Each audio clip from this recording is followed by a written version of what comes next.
sponsors. All right. Are you ready to just take one take at it? And then we'll look at it. Here we go. Take one. Where's our little clap? That's okay.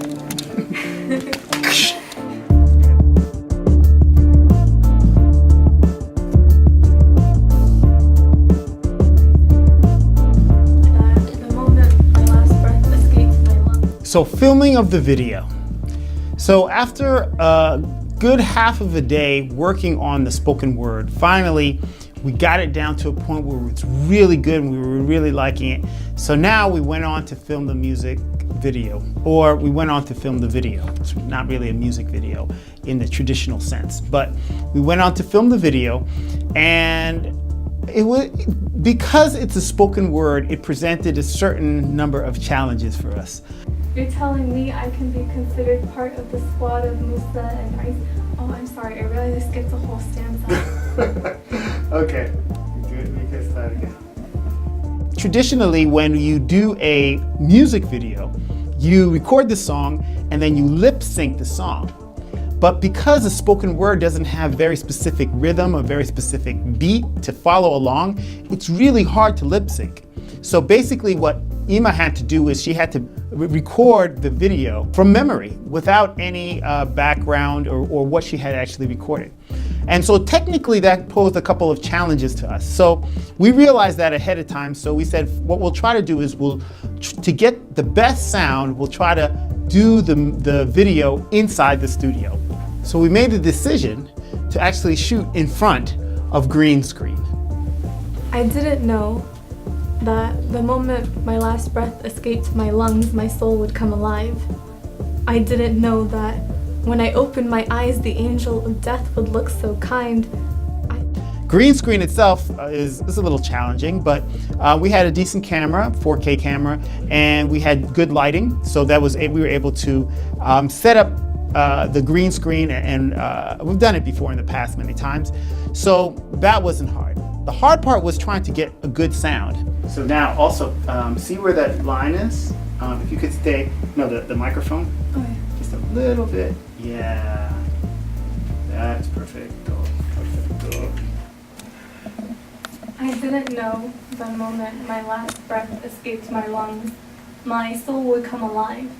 I didn't know when I opened my eyes. Normally we have sound from, like, we have mics like these mics, like I'm mic'd up here. They're called basically like these Rode mics here. And so we use these a lot for miking up conversation and that type of thing. But for her, we didn't want to mic her up because it just wouldn't look right. You know, a microphone coming out, you know, as on her clothes, like the way I have a microphone right here. We wanted it to look more spontaneous. So there's two ways to do it. We could either have a boom mic, but we decided to just kind of drop one of these mics from the ceiling because these are really good mics. And we really wanted to make the most of these mics. And we felt we could actually bring it closer to her than if we had a boom mic holding it, and then there might have been a pole in there. I didn't know the moment my last breath escaped my lungs, my soul would come alive. I didn't know when I opened my eyes, the angel of death would look so kind. I thought the moment my soul left my body, it'd cry. I thought I'd see my mourning family and wish I could still be with them alive. I didn't know.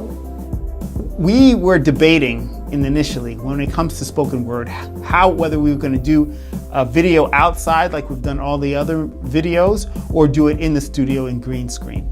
Initially, we all thought that the video would be better outside rather than the green screen.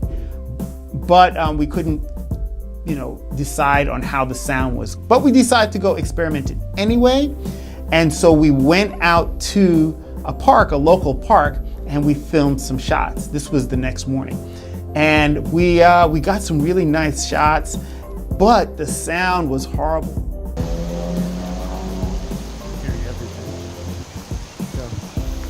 I didn't know the moment my last breath escaped my lungs, my soul would come alive. I didn't know when I opened my eyes, the angel of death would look so kind.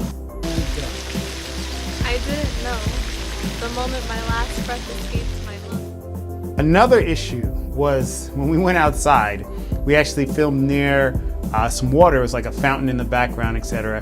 And there were a lot of flies. And the flies, you could actually see them on the video.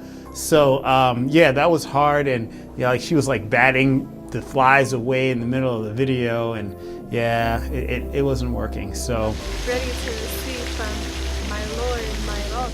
no matter where we went, we couldn't get the sound right. We didn't want to mic her up like the way we mic'd her up like this. So we were trying to figure out different ways to get good quality audio of her recording. We decided that the best thing to do was to actually go with the green screen and try to augment it with you know, some of the other videos that we had from the park and other places. My Allah is merciful, and I am a slave to a creator so kind. He accepts me even when I know I'm not worthy of a spot in his paradise. But it was a very interesting process, and I think learning from this process, I think that for a spoken word artist, either they have to really memorize their spoken word almost like music, so that way we can use the recording that we did earlier for the video, just like a standard music video. Or we just have to figure out ways to mic them up, especially if we go outside, which there's plenty of ways, whether it's a boom mic, whether it's you know, using one of these in a unique way where, you know, you don't see the mic and it's not like right there in front of you all the time. So these are some of the things that we are thinking about. Ready to receive from my Lord, my Rabb, Ya Rabb al-Alameen. وَإِنَّ إِلَيْهِ رَاجِعُونَ. To Allah we belong, and to Him we return. All right. How do you feel about Brother Abdul Malik's suggestions for the video and editing the sound further? Like, where do you think, are you happy with kind of the vision that he has for it? Yeah, definitely. I appreciate a lot of what he said, and I feel like everything that he said I did agree with. He was kind of a mentor in the sense that he told me how I can do better, and he told me, oh, this is the way we can make it cooler. When we were discussing outside, it was really nice. Everyone started getting a little hyped, like, oh, we could do this, we could do that, it could be lit like this. So, alhamdulillah, he's great. I'd like to say jazakallah khair to him and to the sisters and brother who helped me out as well. He got a shout out. Great, that's good. Okay. Now somehow walk away. The cool thing is that, you know, we had a good crew there, and we had a good team of people to, you know, exchange ideas and to, you know, think about how we could try to solve this particular issue with spoken word poems. So hope you liked the video and check it out.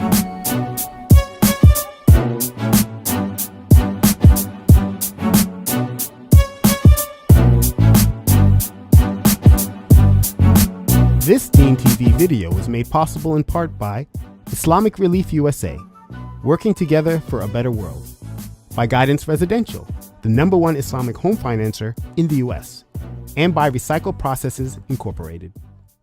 Assalamu alaikum, this is Naeem Muhammad. Abdul Malik Ahmed. Joshua Salam. Together we are Native Deen. And we need you to click that button there and subscribe to DeenTV.